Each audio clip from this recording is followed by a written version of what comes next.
ہم روزانہ جلسوں میں جاتے ہیں, ہمارے علماء بیٹھے ہوئے ہیں, کامیڈی ہو رہی ہے منبر رسول پر, مذاق کیا جا رہا ہے منبر رسول پر, ہنسنے ہنسانے والے پہنچ رہے ہیں منبر رسول پر. مجرم کون ہے؟ منبر پہ بیٹھنے والے بھی مجرم ہیں اور نیچے بیٹھنے والے بھی مجرم ہیں. سب کی بات نہیں کر رہا ہوں, الا ماشاء اللہ. اس کی وجہ کیا ہے؟ جس طرح نعت شریف پڑھنے والا آتا ہے نا, تو ہم فرمائش کی ایک لسٹ بنا کے اس کے ہاتھ میں دے دیتے ہیں, جناب یہ پڑھنا, یہ پڑھنا, یہ پڑھنا ہے. وہی ایک پرچی لکھنے کا مزاج آج اس کرسی پہ بیٹھنے والے کے لیے بھی بنائیے.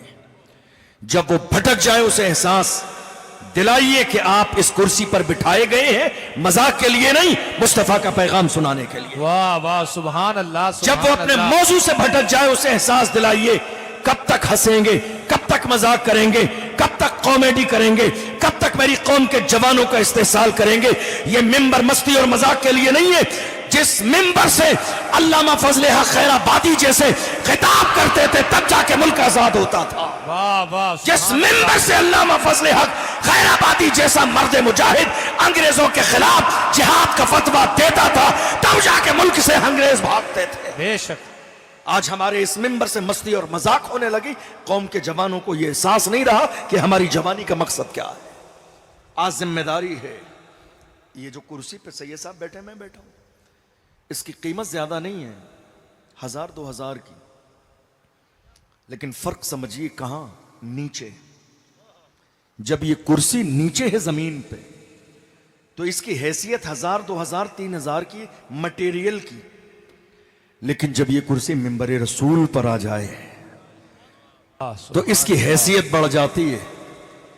ہماری قوم کے جتنے جوان بزرگ ہیں الحمدللہ اتنا شعور رکھتے ہیں کہ کسی سے کہا جائے آئیے اس کرسی پر بیٹھ جائیے, وہ کہے گا نہیں, یہ نائب رسول کے لیے ہے. واہ واہ, بے شک. پھر مجھے افسوس ہوتا ہے, افسوس کہ ایک عام آدمی کو یہ سمجھ میں آ گیا کرسی کا مقام کیا ہے, ہزاروں اس کرسی پہ بیٹھنے والوں کو سمجھ میں نہیں آیا کہ اس کرسی کا مقام کیا ہے.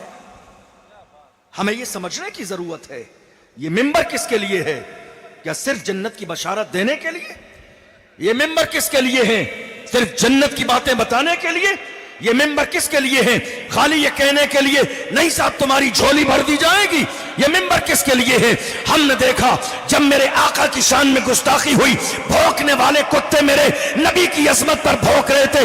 بڑے بڑے اچھے لوگ مجھ سے کہہ رہے تھے کیا بات ہے, ملک کے کونے کونے میں علماء خاموش, پیران اعظام خاموش, دولت والے خاموش, اشرف جیلانی کیا بات ہے, بیوی بچے نہیں ہیں, جیل چلے جاؤ گے, بند کر دیے جاؤ گے, ڈرتے نہیں ہو, دبتے نہیں ہو, بات کیا ہے؟ ہم نے کہا بات صرف اتنی ہے, کیا دبے جس پہ حمایت کا ہو, پنجا تیرا شیر کو خطرے میں لاتا نہیں کتا تیرا. نعرہ رسالت, نعرہ رسالت, عظمت ناموس رسالت. اس ممبر کا استعمال جب تک میری قوم صحیح نہیں کرے گی حالات کبھی نہیں بدلے. یاد رکھیے یہ بات میں سب کے لیے کہتا ہوں, آنے والوں کو یہ احساس ہونا چاہیے یہ ممبر کس کام کے لیے لگایا گیا, ضائع نہیں ہونا چاہیے. ایک لمحہ بھی, ایک منٹ بھی پیغام کی ضرورت ہے.